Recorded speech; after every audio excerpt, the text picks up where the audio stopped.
अस्सलाम वालेकुम जी, welcome back. मेरा नाम है मोहम्मद अशरफ खान और आप देख रहे हैं हमारे YouTube channel universities page visa consultant.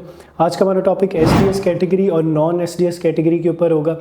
जब भी स्टूडेंट्स अप्लाई कर रहे होते हैं कनाडा के स्टूडेंट वीज़ा के लिए, तो फिर उनके पास दो पाथवेज आ जाते हैं, एसडीएस और नॉन एसडीएस। इस वीडियो में हम देखेंगे कि आपके लिए कौन सा ज़्यादा बेनिफिशियल है, डिफरेंस क्या है दोनों में, और 2024 के अंदर अपडेट क्या है, इन दोनों में क्या क्या चेंजेस आई हैं, और लास्ट में हम ये भी देखेंगे कि डॉक्यूमेंटेशन इसमें क्या क्या रिक्वायर है।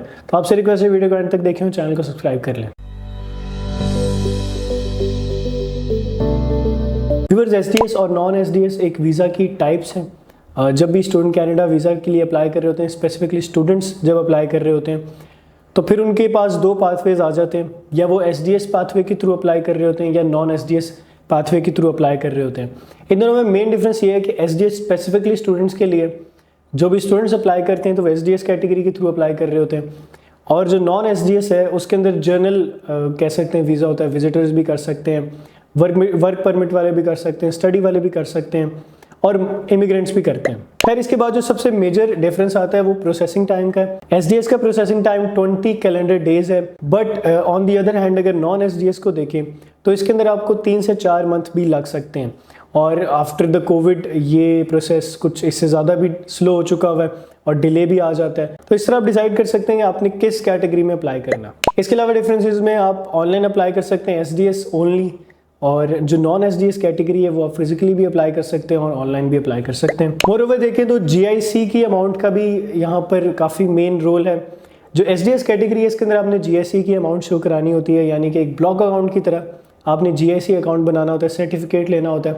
इसका मतलब होता है गारंटेड इन्वेस्टमेंट सर्टिफिकेट, जो कि आप कैनेडियन बैंक के अंदर एक स्पेसिफिक अमाउंट डिपॉजिट करते हैं और उसकी बेस पर आपको मिलता है।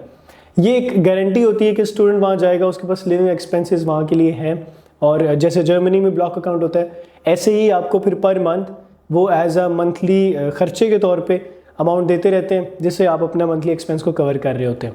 लास्ट ईयर 2023 के अंदर ये अमाउंट 10,000 कैनेडियन डॉलर्स थी, बट दिस ईयर 2024 के अंदर इसको इंक्रीज कर दिया गया, इनफैक्ट डबल कर दिया गया।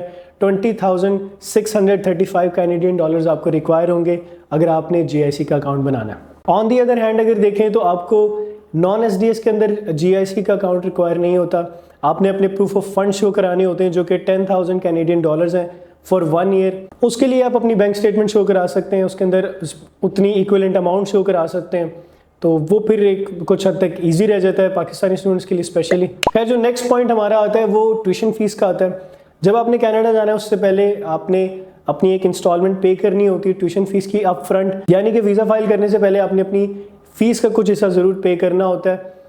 तो एसडीएस कैटेगरी के अंदर आपने 1 साल की फ़ीस पे करनी है। लास्ट ईयर ये 6 मंथ तक थी, यानी 1 सेमेस्टर की थी, बट अब इसको इम्प्रोवाइज़ कर दिया गया, चेंज कर दिया गया। तो अब ये 1 ईयर की आपने फ़ीस अपनी डिपॉजिट करनी है, एडवांस में पे करनी है, फिर आप एसडीएस कैटेगरी में अप्लाई कर सकते हैं।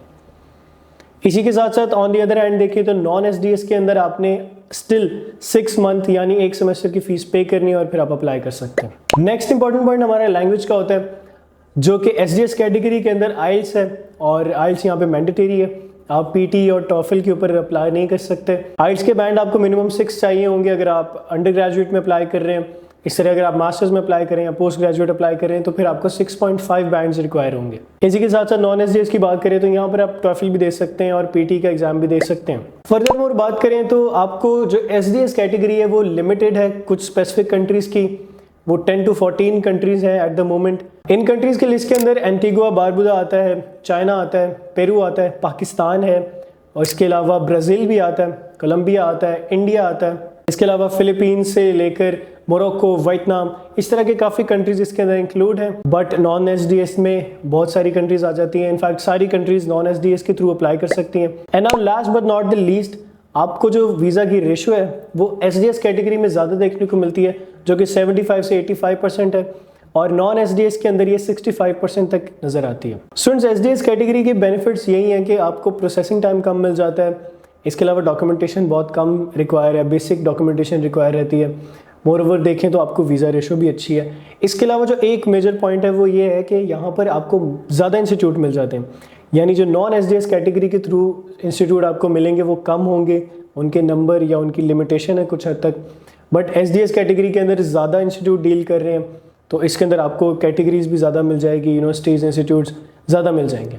ऑफ कोर्स ये स्टूडेंट के ऊपर डिपेंड करता है उसने फिर किस कैटेगरी में अप्लाई करना है। आपको मैंने दोनों कैटेगरीज की डिफरेंस बता दी है। व्यूअर्स, डॉक्यूमेंट्स की बात करें तो एसडीएस कैटेगरी के अंदर आपको आपके एजुकेशन डॉक्यूमेंट्स रिक्वायर होते हैं, लैंग्वेज के डॉक्यूमेंट्स रिक्वायर होते हैं और इसके अलावा जीआईसी की डॉक्यूमेंटेशन आपको चाहिए होती है। मोरओवर देखिए तो मेडिकल एग्जामिनेशन रिपोर्ट भी आपको रिक्वायर रहती है। इसके अलावा यूनिवर्सिटी का एक्सेप्टेंस लेटर भी इसके अंदर ऐड होता है और अगर आपने कोई एक्सपीरियंस किया हुआ है, प्रीवियसली वर्क एक्सपीरियंस है, तो आप वो भी ऐड कर सकते हैं अपने एजुकेशन डॉक्यूमेंट्स के अंदर। मोरओवर देखें तो आपने लेटर भी लिखना होता है जो कि हमारा एज अ एसओपी होता है, मोटिवेशन लेटर कह सकते हैं, एसओपी कह सकते हैं।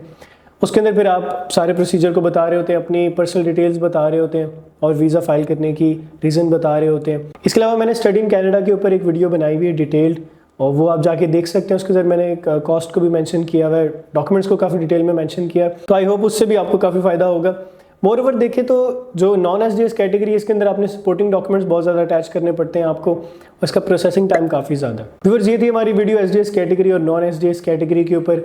आई होप आपको इससे बेनिफिट होगा। इसके अलावा हमने मल्टीपल कंट्रीज़ के ऊपर वीडियोज़ बनाई हुई, सीरीज़ बनाई हुई इनफैक्ट, तो इंटरेस्टेड है ज़रूर हमारे चैनल पे जाके ब्राउज करें, आपको काफ़ी ज़्यादा उससे बेनिफिट होगा। इसी के साथ साथ अगर वीडियो पसंद है तो लाइक, शेयर और सब्सक्राइब जरूर करें, उन दोस्तों के साथ शेयर जरूर करें जो कि कनाडा में जाना चाहते हैं या किसी और कंट्री में जाना चाहते हैं, उनको राइट इन्फॉर्मेशन नहीं मिल रही। मिलते हैं इस तरह की नेक्स्ट वीडियो नेक्स्ट अपडेट के साथ, तब तक के लिए मुझे शुक्रिया।